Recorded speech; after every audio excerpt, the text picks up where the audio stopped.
At 2:13 a.m., a faint blue glow painted the walls of a small bedroom in suburban Colorado.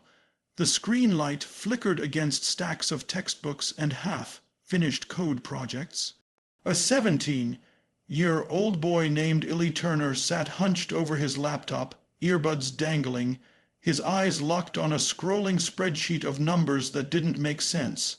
To anyone else, they looked like harmless data investor IDs, transaction timestamps, routine transfers. But Illy saw patterns, loops that shouldn't loop, mirrored digits that repeated too neatly. Like someone had taught a computer to lie, Illy wasn't a hacker, not really. He was a kid who liked puzzles, the kind of kid who'd stay up until sunrise debugging a game just to figure out why a pixel blinked wrong. He'd grown up watching his dad lose everything in the 2008 crash, watching men in suits talk about markets correcting themselves. He didn't trust numbers that came too easy. So when a new startup called Orion Capital Exchange began exploding across the internet, promising investors guaranteed 12% monthly returns backed by proprietary algorithms, Illy was skeptical. But everyone else seemed to believe. By day, influencers promoted Orion as the future of finance. Celebrities tweeted about their passive income revolution. Tech blogs called it the first decentralized hedge fund for the people. And the numbers were staggering. Within months, billions of dollars flowed in from investors around the world. College professors, small business owners, even retirees, all convinced this new fintech miracle had cracked the code. Orion's CEO, a 34-year-old genius named Miles Duval, was hailed as a prodigy. He wore minimalist suits, spoke softly about economic equality, and claimed his company was audited monthly by independent firms. Illy's best friend, Sam, invested his college savings $8,000 into Orion. You can watch the money grow in real time, Sam said one afternoon, refreshing the Orion app like a slot machine, and it did grow on screen. The graphs climbed steadily upward. You're missing out, bro. Sam laughed, but Illy's stomach turned. The site's backend looked too perfect. No dips, no latency, no odd. It logs publicly available. Just linear growth, endless and clean. In finance, nothing is that smooth. Nothing. Weeks passed. Illy couldn't let it go. After school, after dinner, after midnight, he dove deeper. He scoured GitHub repositories, scraped Orion's web endpoints reverse, engineered fragments of its JavaScript. What he found was strange. Buried inside a string of encrypted API calls, Illy found the same IP addresses, repeating addresses, registered not to banks, but to a private hosting farm in the Cayman Islands. Orion claimed to operate from San Francisco, so why was its transaction day to looping offshore? He wasn't sure what it meant yet, but something was off at 10:42 p.m. One night, Illy tried something reckless.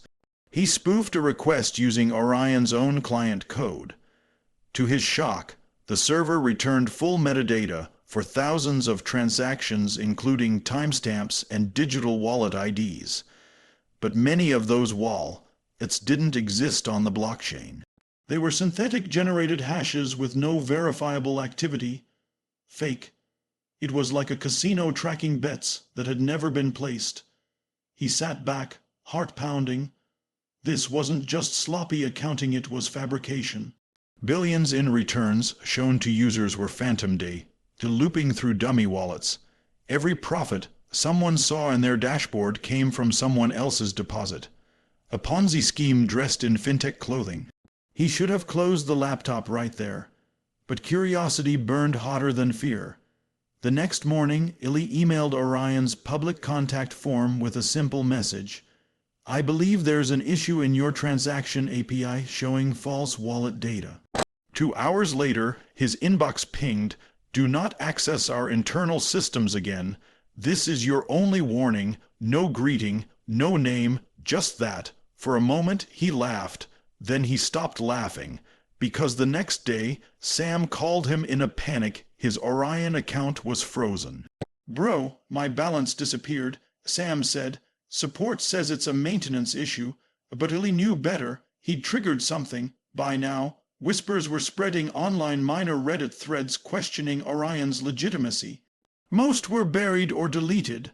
The company dismissed critics as fearmongers working for competitors. But Illy couldn't shake the guilt. Sam's savings, his own father's trust issues, the people pouring their lives into numbers that didn't exist. He had to prove it at 2:00 a.m.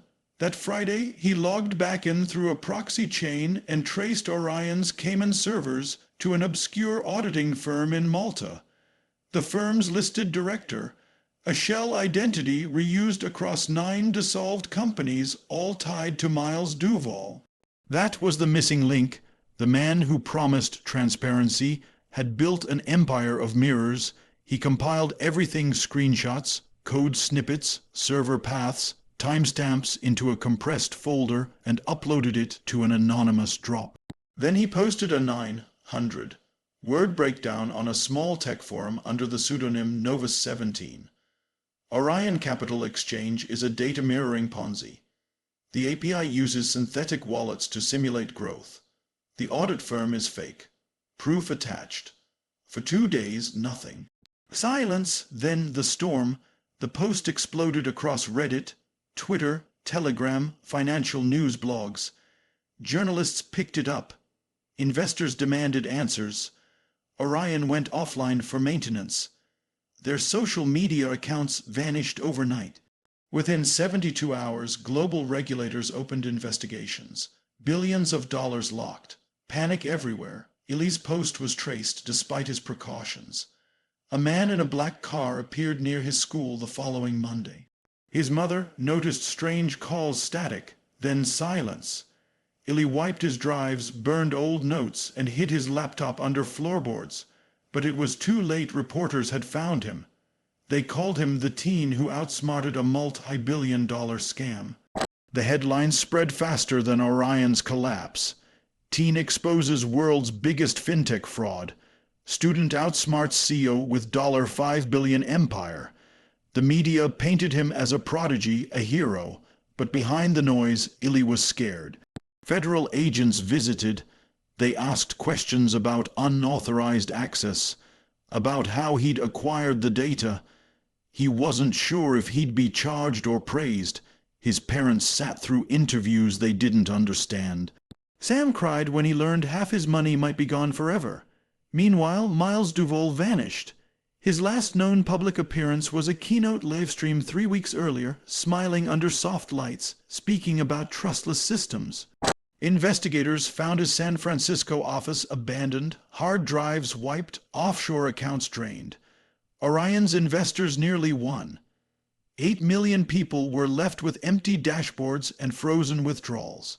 The total loss over $7 billion, but one email changed everything. It arrived in Illy's spam folder 3 weeks after the story broke. No sender, no subject, just one line: "You think you found the truth. You only found what we wanted you to." He stared at it for hours. The message wasn't a threat, it was a taunt. He forwarded it to investigators, but they couldn't trace it. The IP was routed through a university in Estonia, then bounced through a dozen proxies. Some said it was Duval. Others whispered Orion was never meant to succeed, that it was a test system. For something larger, months passed. Illy returned to school. His name, once secret, was now in headlines and podcasts. Recruiters sent offers. Companies wanted to brand him as a cyber integrity advocate. But the fame felt hollow. He couldn't stop thinking about that last line: "You only found what we wanted you to." Then, one night, while scanning archived Orion code mirrors, he found a reference string labeled Nexus. Following it led him to an encrypted domain still active, still pinging live servers. And buried in its code comments were the same signatures he'd seen before, except this time the wallet IDs traced directly to government contracts. The realization hit him like ice. Orion wasn't just a scam. It was a mask, a financial vacuum for testing laundering protocols on a global scale.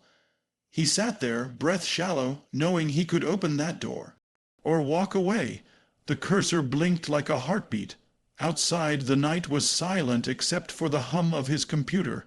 He thought of Sam, his father, The millions who'd trusted numbers on a screen, he copied the code, encrypted it, then closed the laptop. By dawn, he was gone. No messages, no posts, no trace. His social accounts deleted, his phone disconnected. A year later, an anonymous leak surfaced on the dark web. 2 terabyte data dump exposing financial conduits between shell firms, offshore accounts, and political donors. The metadata pointed to the same Orion infrastructure. Journalists called it the largest coordinated data breach since Panama Papers. Law enforcement never confirmed the source, but in one of the leaked text files, buried deep in the metadata, investigators found a note: "You can't scam everyone forever. N17. The world never heard from Eli Turner again, but his discovery reshaped the way digital finance was audited, forcing governments to regulate what had once been untouchable. Orion's ruins became a case study in deception, greed, and the thin line between whistleblower and criminal. Some said he was arrested under a sealed warrant. Others believed he was working quietly with intelligence agencies. But among online circles, coders, truth seekers, digital outcasts, his name became legend. A reminder that truth doesn't always wear a badge. And sometimes the smallest spark can burn down an empire built on lies.